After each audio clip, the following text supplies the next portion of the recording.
You stack and pull the motherfucking side camp like your motherfucking life depends on it. So here's a great example of what I'm talking about. We got Saberlight on the top line. This is a pub. It's 8 minutes and 30 seconds in, but he's got 4K net worth on Beastmaster. Even though he's got a 1 and 2 score, he's actually having an amazing game. And we see him respawning and TPing in back to his lane to have, well, let's just see what he does, right? He's going to have some impact for sure. He's got his ulti. Running in, Monkey King no ulti. And he's basically going to clean up, right? Comes in, got the Naga and the Quap nearby. Clean up on the Pudge, cool. Take the tower. And some action happens with Quap and Shadow Shaman and Monkey King, and we get a triple kill, right? This is all cool. Cool stuff. So we have thoroughly controlled this area at this point. We just won a team fight. We just raised their tower. The enemy's going to be on respawn in about 15 to 20 seconds on at least 2 of their heroes that might come back top, and we just got their tower down. So what does Saberlight do, knowing that there's a very high likelihood that Monkey King TP's top when he respawns, because it is going to be pushed in. It's going to be the safest farm on the map still, because this safe lane tower for Radiant is not taken, right? The enemy's in a losing game here, but the Monkey still wants to farm top lane because there's no avenue for him to farm bot. And this is a common scenario in a lot of your guys' games where you will dominate your lane and you will dominate it so hard that taking the tower early feels bad, because if you do that, you're worried the enemy safe laner will just safely farm near their T2 and you'll essentially be giving them back the lead that you stomped them and accrued, right? You're going to be giving them back a free, safe area to farm that they otherwise wouldn't have access to if this T1 was up and they were just losing creeps to it constantly because the creeps were suiciding into the tower, and every time they show up, you dive them because that tower is way easier to dive than a T2 tower. So you see, it's the 50-second timer. He just took an Alpha Wolf. He had 2 boars up. What's he doing with this boar? 54 stack timer. He's actually stacking and pulling the wave at the same time with that boar. And eagle-eyed observers saw him do it here. And so now he performed a half pull even though the T1 is down. You might think this is illegal. But nobody stacks and pulls camps beyond the laning phase. Well, no. Of course you do. And in fact, it's more effective here because it's harder to contest. But what happens if you don't want to try to play super heavy macro, get 6k net worth by 10 minutes, and just take over the game stomp style? Well, you should still take this tower, because if you do, it allows you to move around the map for your team more effectively. Most offlaners want to be able to do this anyways. They want to be able to get beefy early game and take the very aggressive farm that is difficult for the rest of their team to take. As you can see in this game, 9 minutes, their team is owning, but their Sven wants to retreat to the jungle, the triangle, and he'd probably prefer to get lane farm in addition to taking these camps that he's taking. Or I guess he's going over, because they have the aggressive position, to take the enemy's jungle. He eventually wants to be farming lane creeps, and he's going to be able to do that a lot more effectively on the bottom lane if his axe that stomped the lane rotates top via the gate and holds a TP to assist his team and pushes this lane out constantly, right? And that creates a lot of pressure for the enemy.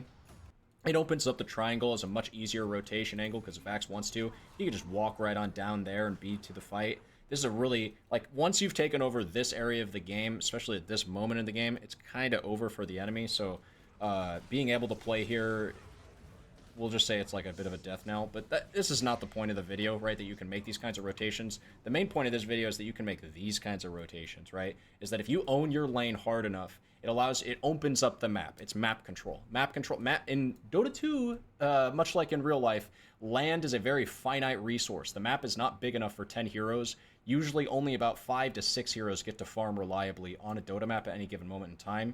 And by taking this tower for your team, you're effectively reducing the amount of space that the enemy gets to farm and increasing the space that your team gets to farm tenfold. It's not the other way around. There's simply put more things that you can do with the resources of having an extra tower, with the resources of having a quicker TP venture, with the resources of, with the lack of resource, the attrition that the enemy has now been incurred by losing this tower. There is simply more that you can do in the game, such as this little top rotation, switch over, swap the lanes, let Sven take this incredibly safe farm now. Yeah. Sure, there's some caveats to what I'm saying. Like in this game, Tundra versus Boom Esports, 3-3 identified that with his Undying, they can kill the Sven in perpetuity. So, you know, at level 2, level 3, when he's already starting to take over the lane, he isn't looking at hitting the tower a bunch whenever he pushes the creep wave in. Rather, he'd like to walk behind the tower, grab the creep waves and drag them into camps so that his creeps suicide into the T1. And since it's 3 minutes in the game and Sven's literally level 3 with no boots, or maybe just brown boots, there's very little chance that Sven is going to go retreat to the jungle here. This is the correct situation where you should play for efficiency for the lane, dragging creep waves into camps, and not walking up to the tower and actually beating it down. But in that sense, you're still pushing the tower, and that you would never be upset about the tower diving in that scenario if the enemy never approaches the tower, if the enemy never comes to your lane, if they fully abandon. Imagine in this game, if this Sven at 3 minutes tried to make the jungle thing work, and he never came back to this T1 tower once he died once and realized that Axum dying at level 3, we didn't contest them early game, we didn't contest them early levels like we should have, and now they're just going to roll us over. They'd probably roll him over anyways. It's a really strong lane. Imagine if Sven never comes back. Well, I absolutely guarantee you 3-3 would continue, pulling camps, pulling creep waves into camps until that T1 dies. It's not like he's going to stop pushing and go rotate mid at level 5 or level 6. No, he's going to play for efficiency and accelerate his game.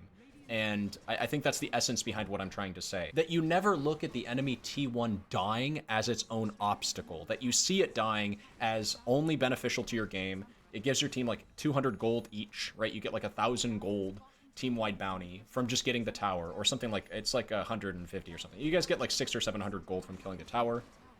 You get more gold from last hitting it. You get more gold from being able to play for efficiency on your side of the map, pulling your creeps into stacked hard camps so that they complete denial of farm. You completely deny a free creep wave outside of even EXP range from the enemies, so that they get no creeps. It pulls your lane back towards your T1, and when you're doing that, you're pulling their creeps into, on certain heroes, Axe, Helm Dom heroes. Most offlaners have very efficient ways of farming creep camps when they're all stacked up, right? They have AoE spells, Timber Saws, Tide Hunters. And when you're able to play for efficiency in games where you take the enemy T1 super early, you can find yourself getting an incredibly accelerated game, like 5-6k net worth at 10 minutes.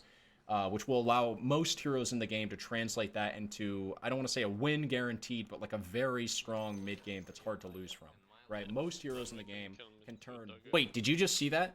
That was a perfect execution. The tower's dead, and he stacked and pulled the hard camp. I want to show that again. It's what this video is all about, for Christ's sake. Looking bot, doesn't have RP, says f bot, don't care about bot. I'm playing for efficiency. He's even going to wait, so he's got nothing to do, so he's looking bot again. But he's gonna wait, grab the camp, walk that shit out, and go farm some more creeps elsewhere. I love it. I love it. A full wave denied. A full 100 and what? No, because there was a flag bearer creep in that thing too, right? That was like 196 gold and 297 experience completely removed and denied from the enemy. GG.